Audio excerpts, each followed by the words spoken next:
আসসালামু আলাইকুম। আজকের ক্লাসে আমরা পরমাণুর আপেক্ষিক পারমাণবিক ভর সম্পর্কে জানবো। ইতিমধ্যে কিন্তু আমরা একটা পরমাণুর ভর কিভাবে হিসাব করতে হয় সেটা সম্পর্কে একটা খসড়া আইডিয়া পেয়ে গেছিলাম।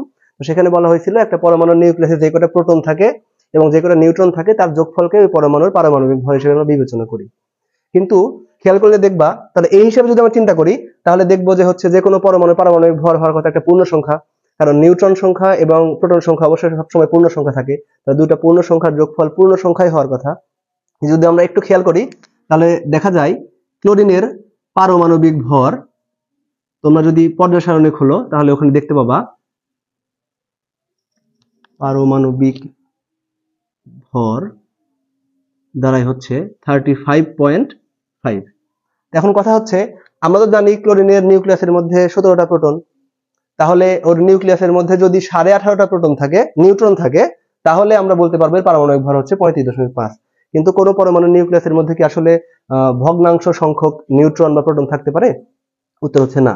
যদি ভগ্নাংশ সংখ্যক নিউট্রন না থাকতে পারে তাহলে কিভাবে পারমাণবিক ভর 35.5 হলো? এর উত্তর হচ্ছে প্রকৃতপক্ষে আমরা যখন ভর সাধারণভাবে চিন্তা করি তখন বলি যে নিউট্রন প্লাস প্রোটন, কিন্তু ক্লোরিনের যে কয়টা আইসোটোপ প্রকৃতিতে আছে, যে কোনো পদার্থে একাধিক আইসোটোপ প্রকৃতিতে থাকতে পারে, বেশিরভাগ পদার্থের ক্ষেত্রে আসলে আছে, তাহলে সবগুলো আইসোটোপেরই ভর কিন্তু মানে নিউট্রন সংখ্যা কিন্তু অবশ্যই ওই 18 না বা 19 না, এরকম না, মানে ভিন্ন ভিন্ন হতে পারে। যেমন ক্লোরিনের নর্মাল যে আমরা সবচেয়ে বেশি প্রকৃতিতে পাওয়া যায় 75% মতো আছে, সেই আইসোটোপের ক্ষেত্রে নিউক্লিয়াসের মধ্যে প্রোটন অবশ্যই 17টা, এটা পরিবর্তন হওয়ার কোনো সুযোগ নাই, এবং নিউট্রন সংখ্যা থাকে হচ্ছে 18টা, তার মানে এর পারমাণবিক ভর হচ্ছে 35।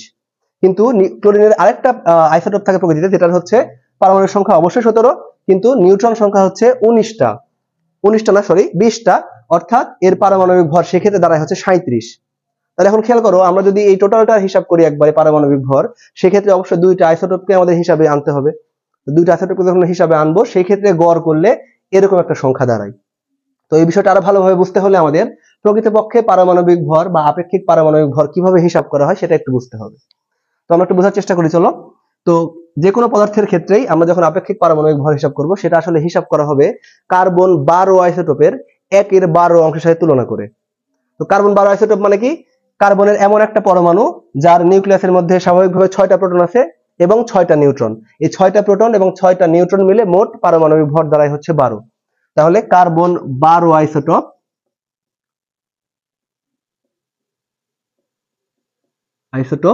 এর মধ্যে আমাদের হচ্ছে নিউট্রন আছে 6টা এবং প্রোটনও আছে হচ্ছে 6টা, এই জন্য এটাকে বলা হয় কার্বন 12 আইসোটোপ। এছাড়াও কার্বন 13, কার্বন 14 এই ধরনের আইসোটোপ পাওয়া যায়, যে ক্ষেত্রে প্রোটন সংখ্যা 7টা এবং 8টা হয়।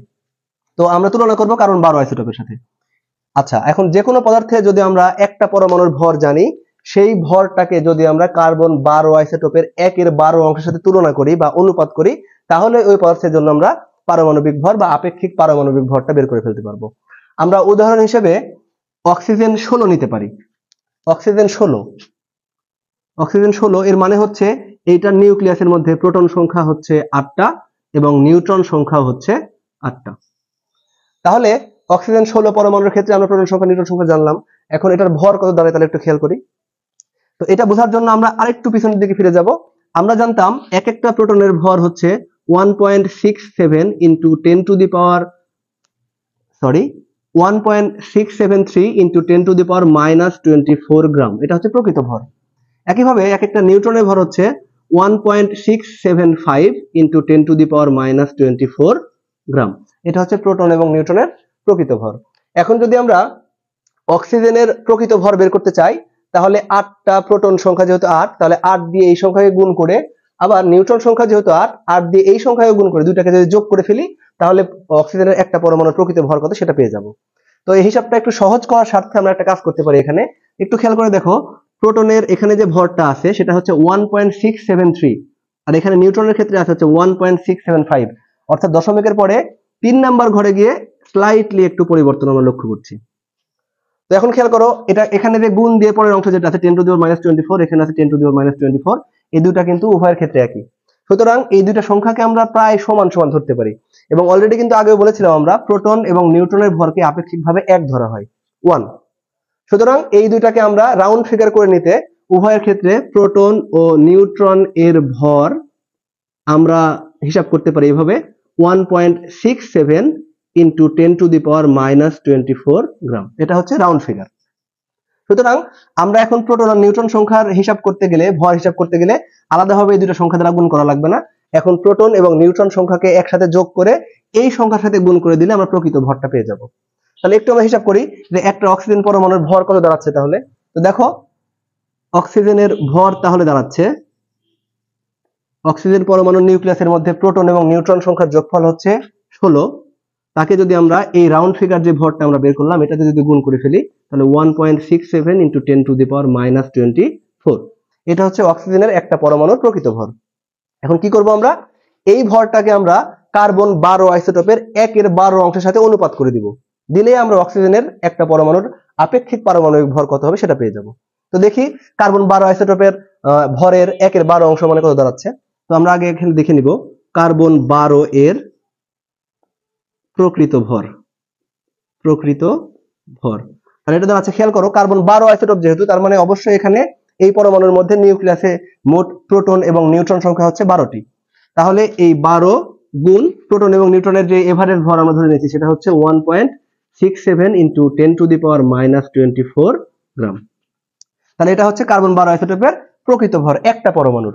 এখন সংজ্ঞা অনুসারে কি হবে, যে যদি আমরা কোনো পরমাণুর প্রকৃত ভরকে, একটা পরমাণুর প্রকৃত ভরকে যদি কার্বন 12 আইসোটোপের 1/12 অংশের সাথে তুলনা করি বা অনুপাত করি তাহলে আমরা ওই পরমাণুর আপেক্ষিক পারমাণবিক ভর পেয়ে যাব।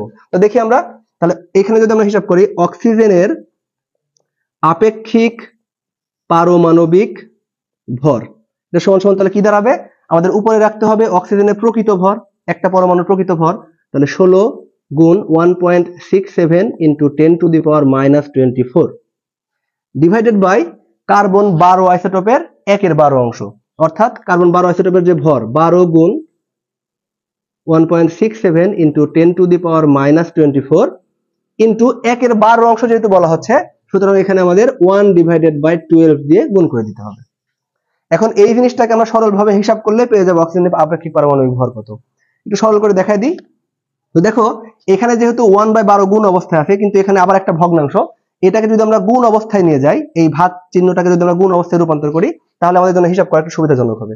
তো দেখো এখানে দাঁড়ায় হচ্ছে উপরে যেটা সেটা থাকলো 1.67 ইন্টু 10⁻⁻24, এবং এইটাকে যদি আমরা গুণে পরিবর্তন করে দিই তাহলে এটা উল্টে যাবে, মানে 12 যাবে উপরে, 1 আসবে নিচে, অর্থাৎ এই 12টা উপরে চলে আসলো আর নিচে আমাদের ছিল হচ্ছে 12 গুণ 1.67 ইন্টু 10⁻⁻24, আর এই 1 যেটা নিচে নেমে এসেছিল সেটা আমাদের এখানে 1 হিসেবে গুণ। যদিও এই 1 দিয়ে গুণ করা না করে তেমন কোনো পার্থক্যই হয় না, কোনো পার্থক্য ইনফ্যাক্ট হয় না আসলে।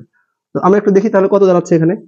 তো দেখো এখানে হচ্ছে এই 12 আর 12 কাটা যায়, এবং এইখানে একটু খেয়াল করো এই সংখ্যাটা 1.67 ইন্টু 10⁻⁻24, এখানেও আছে 1.67 ইন্টু 10⁻⁻24, সুতরাং সেম জিনিস, উপরে নিচে কাটা গেলে আমাদের হাতে থাকে শুধু 16 ডিভাইডেড বাই 1, তাহলে 16।